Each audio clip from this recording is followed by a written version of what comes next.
وہ جو ایمان لائے اور پرہیزگار رہے ان کے لیے دنیا کی زندگی میں بھی بشارت ہے اور آخرت میں بھی اللہ کی باتیں بدلتی نہیں.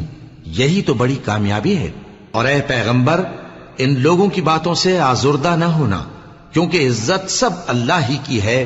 وہ سب کچھ سنتا ہے، جانتا ہے. سن رکھو کہ جو مخلوق آسمانوں میں ہے اور جو زمین میں ہے سب اللہ ہی کے بندے ہیں.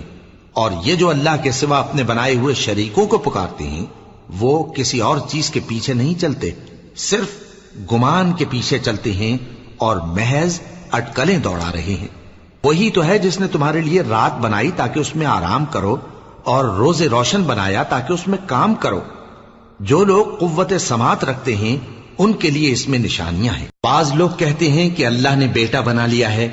اس کی ذات اولاد سے پاک ہے، وہ تو بے نیاز ہے. جو کچھ آسمانوں میں